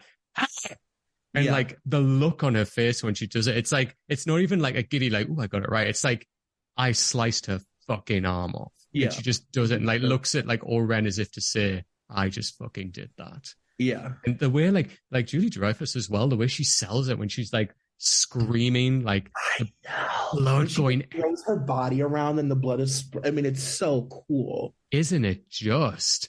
And then I love that like she's coming forward, everyone's looking, everyone screams and then just runs out. Oh my God, that moment, right? Yeah, that is like one of like whenever I think of this movie, that's one of the scenes that I always think of is just like the visual of her doing that. And also the fact that Lucy Liu watches it happen and she's completely stone-faced. Yeah. Like she's reacting, but also not. Like she's just like, bitch, I'm not going to contort my face, but you have off. Yeah. You know? Then, yeah. Like she's like, right, okay, you want to go? Let's go. She's like, she's not showing any weakness at all. She's like, I know that's my right-hand girl, but okay, let's go. Yeah. And like, you know, she's sending like her lower, I guess, henchmen thinking like, right, let's try and take her out. And I love as well, like we kind of, this is the start of when we're seeing like the kick-ass kung fu action of the bride. You know, so, and I love that we see the power of the sword here, right? How it's not just like a sword that can cut you. We kind of get that, but it makes sharp work. It just chops other swords in half, right? Yeah. And like the way that he stabs into people, lifts them up with the sword and throws them like they're nothing. This is like the power of the Hattori Hanzo sword. It's not like any other sword. It slices other swords down. And I love like the moment of like when 3 of them come down the stairs and like the way it's like a dance, how she slices between them all. And like, it's that moment of when it's like ringing and then she just like hits that. Yeah. And it just, they all fall down together. Yeah. It's just beautifully artistic, right? Yeah. It's stunning. And it's like showing how it's establishing how much this sword has already become a part of her. Like she's literally like, like you said, it's like a dance. She's dancing with this sword. you know, and that moment when she like stops the sound, it's like this is literally an extension of her body Yeah. at this point. Yeah. It's stunning. It's just beautiful to watch. And then what did you think of the Gogo versus the Bride fight? Oh, it's my favorite moment in this movie for Yeah. sure. Yeah, it's my favorite fight because it's so like it's a real pop culture moment to Yeah. me. Yeah. You know what I mean? It feels like again like a music video moment. It's just really cool, and they established the whole time that like you know she's like this low key. She looks sweet, but she's very dangerous and she's nothing to be fucked with. You know, and Yeah. I love when Uma kind of even underestimates her. She's like, "Listen, little girl, like this isn't your fight. I know that she's your madam or whatever she calls her." And she's like, "But you need to go home. You're literally a child." You know, even Uma underestimates her and she gives her a little run for her money. Yeah. 100% agree. I love it. I love that. Again, it's like a different style of fighting. Like, Uma tries to take her on with a sword, but once that sword's out of her hand, she's like, shit, I've got to improvise. Like, that sword's gone now. What the fuck am I going to do? And like, the moment that she takes like the ball in the chest and gets knocked down, like the sword's out of her hand, she's like, you feel the impact every single Yeah. time.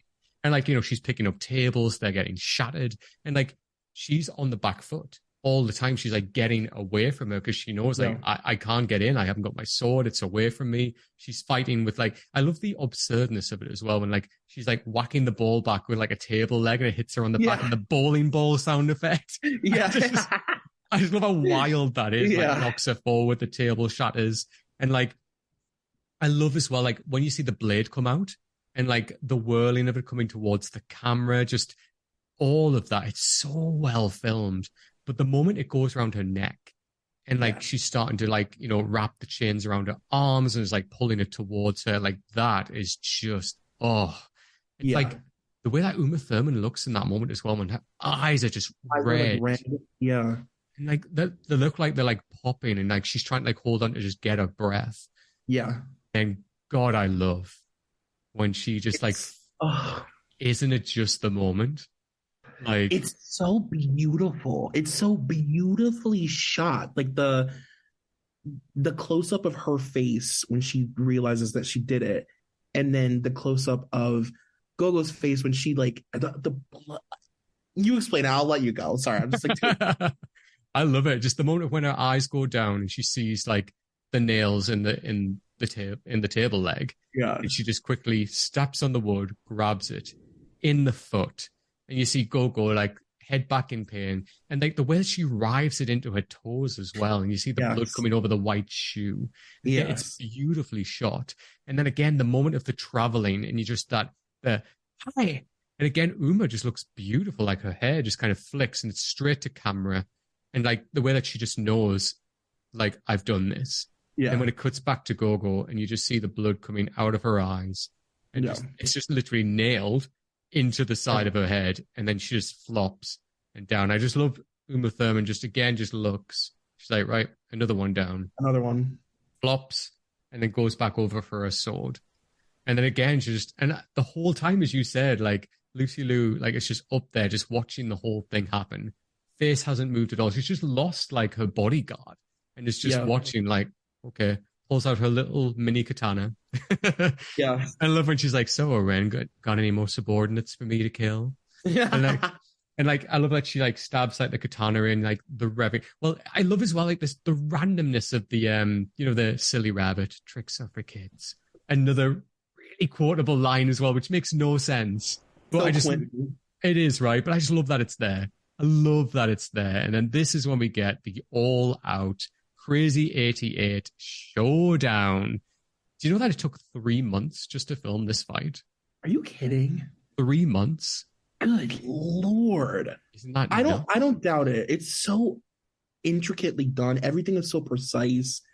It's like an orchestra. There's so many moving parts. Mm-hmm. It's beautiful. It's like Tarantino actually got the fight choreographer who did The Matrix on set to go over things with him. And he even said to Tarantino, you've got this scripted and down so well, I'm actually not even needed. Wow. Isn't that nuts? Isn't that That's crazy? interesting. It's And Tarantino. also knowing that Zoe is like doing this, a lot of it is like really cool because I Isn't love her. isn't that crazy? Isn't that Yeah, I love her. insane? It's wild. But like Tarantino even said, like this movie taught him how to film action movies. Yeah. And you can tell like he literally went step by step by step. So it was like, Hmm. right, do this move, this move, this move. And that's how he did it. It's probably why it took so long, but the payoff is incredible. Yeah, and for it to be so orchestrated but not feel like it actually feels, that she is like taking on all these people. It feels very it's just well executed. It's so well done. It's beautiful. Like everything from like we get the axe throwing like in slow motion. Oh Uh, God. like I love all of it from like the moment of when like they're running up to like the different levels, like the moment when she jumps down with the bamboo stick and then lets it go and it slaps the guy on the head. We still get a little bit like that, like in the moment of like she's like somersaulting. I love the moment, and this reminds me of like this one move that she does when like she goes over her back with the sword and like spins around, gets three guys in one. Oh, it's the best. That's the Oh, it's stunning. I remember when I was because I own like two samurai swords, one of them being, as you know, the Hattori Hanzo sword. And yes. when I got it when I was younger, like 2003 after this movie came out, I tried doing that move in my bedroom, just that move. And the first time I ever did it, I like whacked the light bulb and it went really bright. And I was like, okay, well, I won't hit the light bulb again. I'll be fine. Tried it again, shattered the light bulb. It went everywhere in the bedroom. And I was like, shit. I was You like, look behind you, right. everything is sliced in half. Your Like, curtains, everything is just sliced. I was like, well, this is my bedroom. I'm just going to have to live with it now. Yeah. Just everywhere. I was like, why? But yeah, it was just so funny.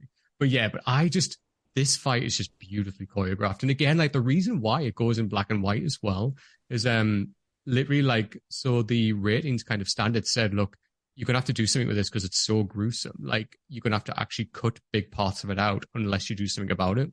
So the reason why Tarantino switched to black and white again with the eye, that was the moment of right, I'm just gonna put it in black and white so that you don't see the blood. And it works so well. Cool. It's such a great decision. Like, what an artistic way to like, battle the like, what are they called? The MPA? What are they called? The MPA, I think it is. Yes. Yeah. Yeah. Like, what an artistic way to be like, no, fuck you. I'm not gonna slice and dice my movie. I'm just gonna make it this beautiful, deep, rich, black and white. And the thing is like because he is so visual, it's not just black and white. Yeah. You know what I mean? Like I used to do photography and like there's so many different versions of black and white. There's so many different versions of sepia, Mm. And like it's such a specific, beautifully lit, like rich, like I said, pop culture black and white. It pops. It does. It's beautifully shot. And like all of the moments, like when she gets the two katanas at one point, like she knows like she's surrounded and like starts to break dance on the floor and like chops their limbs off, and that song that plays, which just fits. It's just genius. And like, even just as you said, it's not just black and white. Like I love when she goes upstairs and she's followed by them. And then we get like the silhouette when it's like a blue background. And it's like, and it's just like silhouette. Like that is stunningly beautifully shot. Like I love that. When it's like, it's so cool. Isn't it? It's so cool. Gorgeously shot. And again, like, you don't see anything there. You just, of course, like you see like her moving around, you see kind of like limbs, but you don't see like blood. And then that's when like kind of the lights are flicked back on. You get that moment of when you see like the really young guy and she's like, like cuts his, I know, right? Like cuts his sword right down like in front of him and he just like drops and puts his hands up. And that's when she like grabs him. She's like, this is what you get for fucking around the Yakuza. Go home to your mother.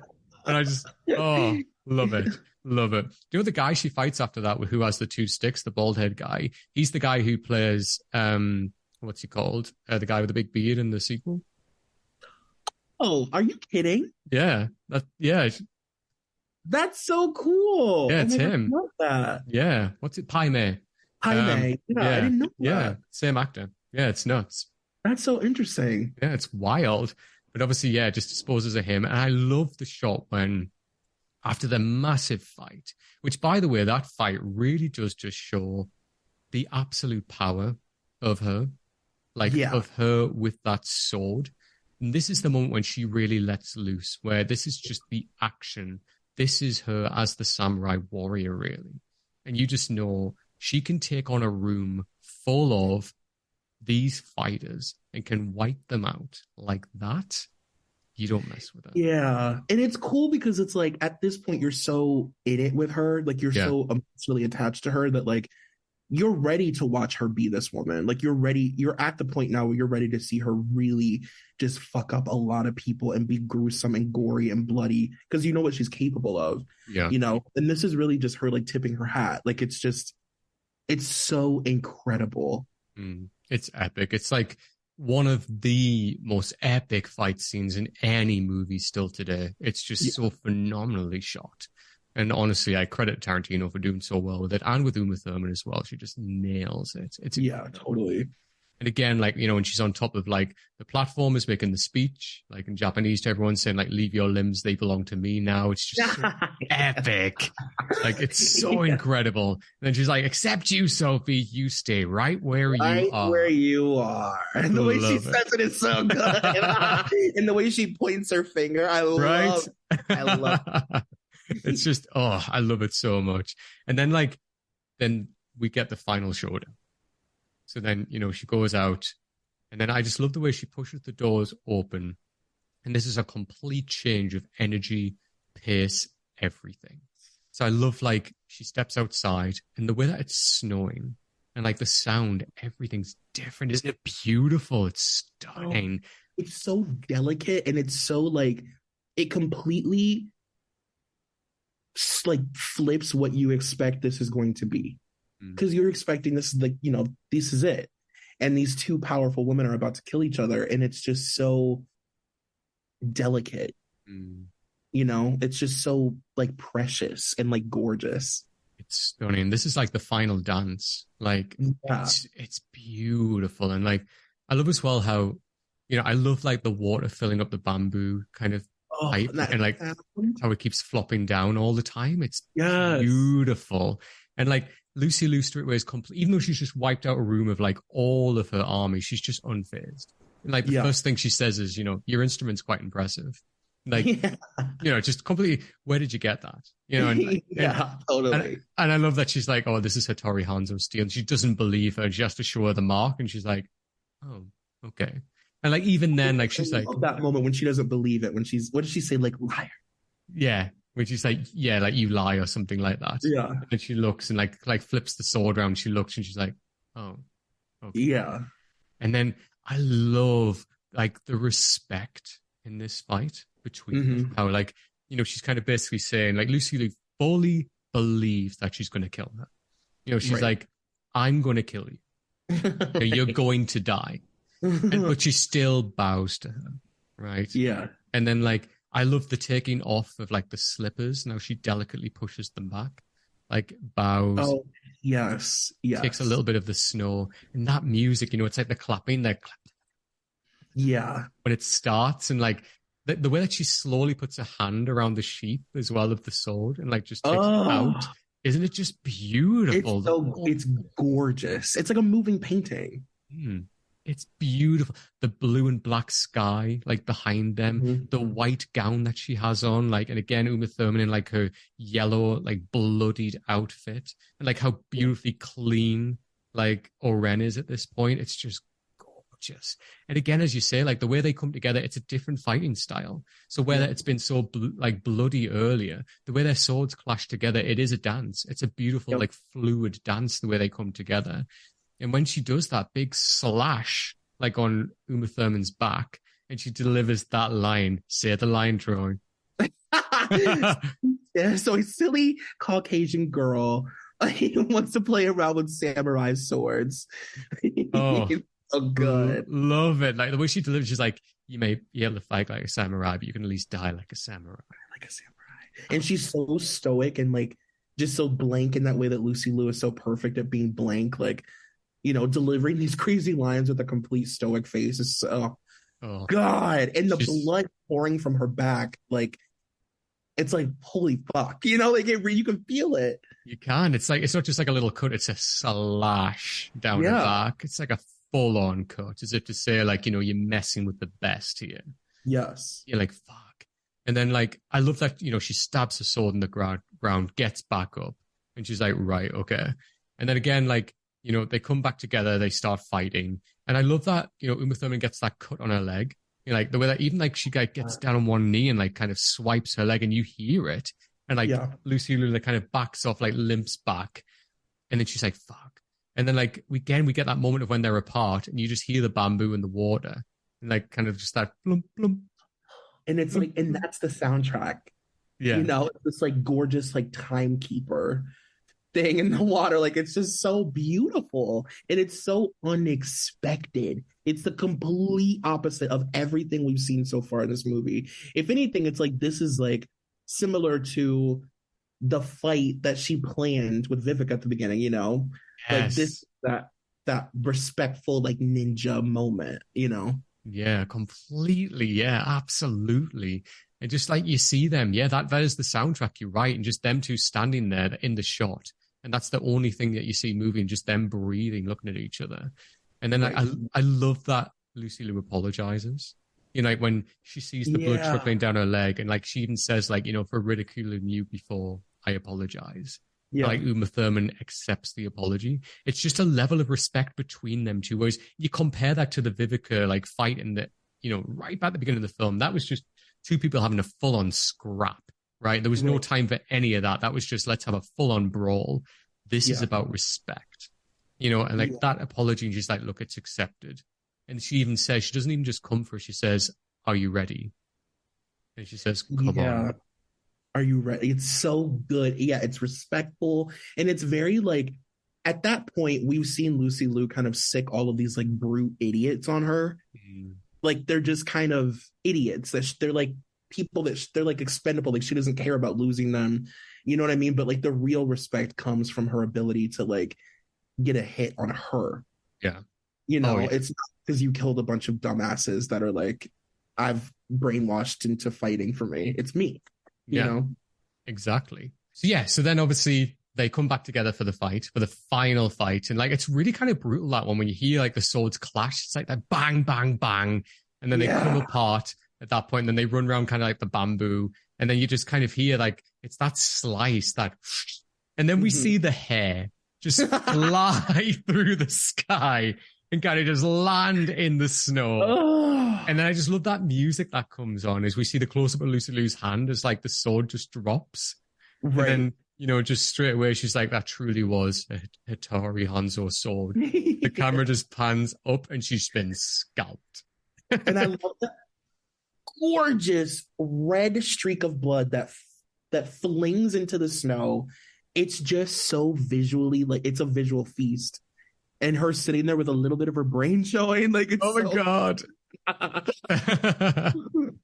No, I love it. Like, it's just beautiful. It's like bam, bam, bam, such quick shots, but it's just gorgeous. And then, like, as you say, like, you see like a brain, then she just flops onto her knees and then just flops down. And again, like, even when it shows Uma Thurman from the back and she like her arms stretch out and she's just breathing so heavily because she knows like this has been the fight.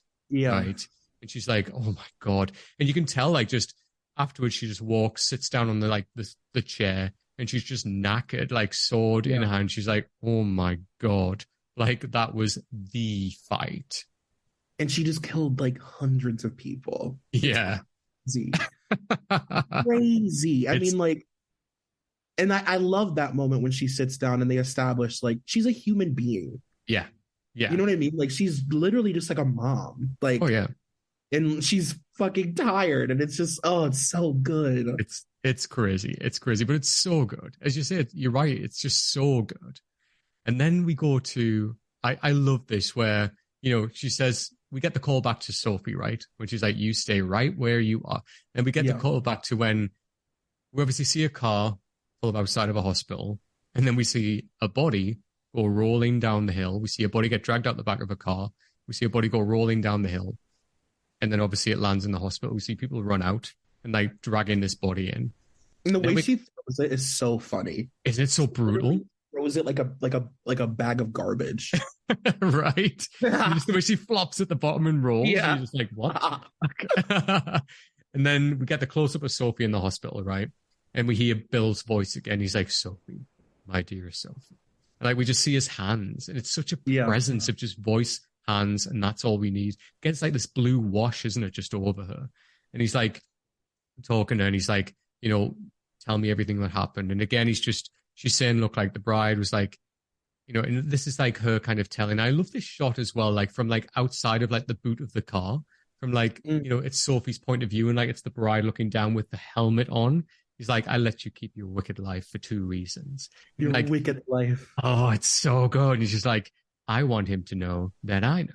And like all of this, he's just like, I want him to know that I'm coming for it. Like, just her delivery. And like when you hear her say, like, give me your other arm, and like all of that, and just the delivery of like Uma Thurman's just conviction, just to basically say, I am coming for you, Bill. Yeah.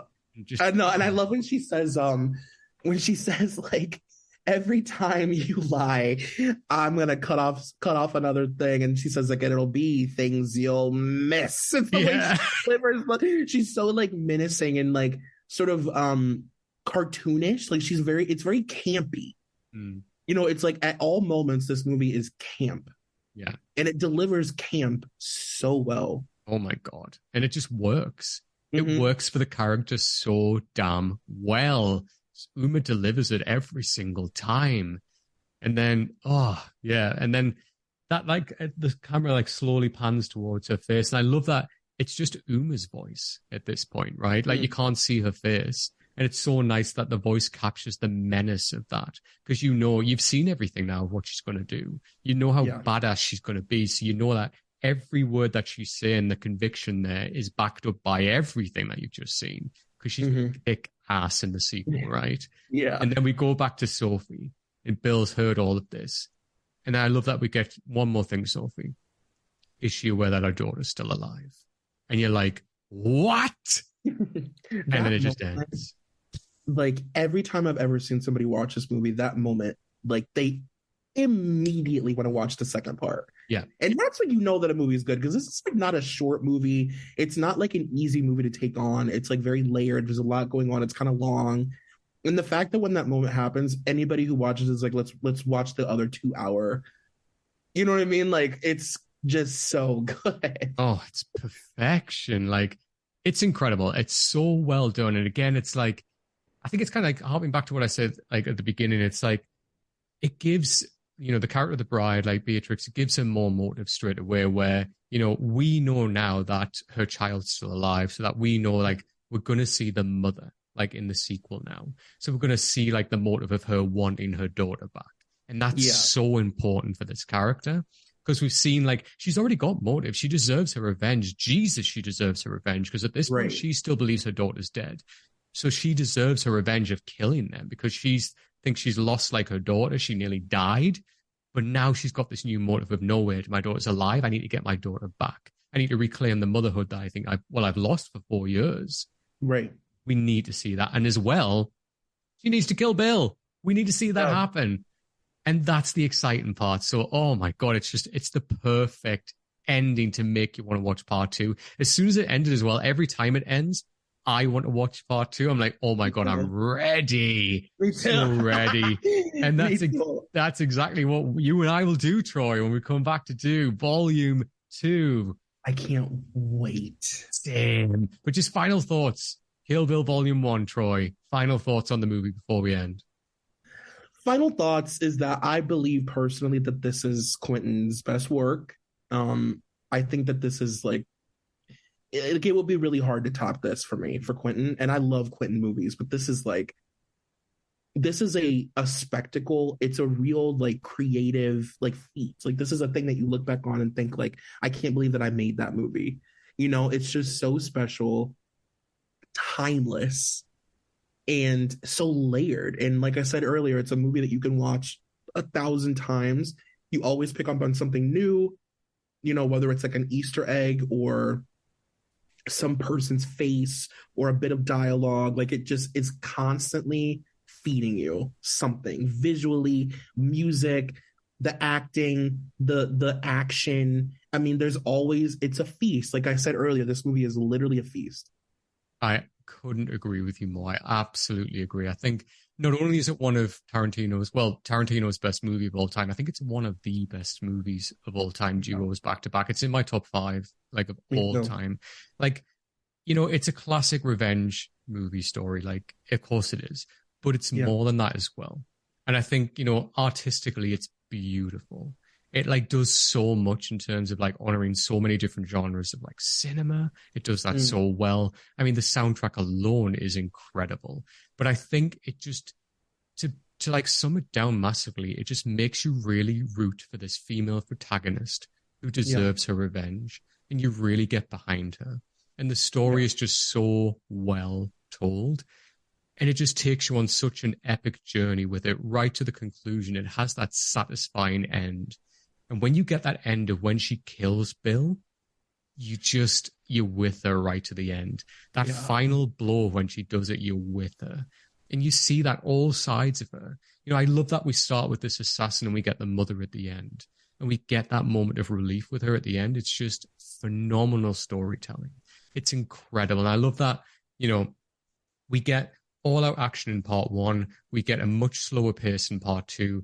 But part 2 for me is the better part. I just think it delivers so well. There's a lot more subtleties in part 2. The storytelling's incredible in part 2. The payoffs in part 2 are amazing. We get a lot more of like a Western vibe in part 2 as well. But I think together as one piece, it's an absolute masterpiece.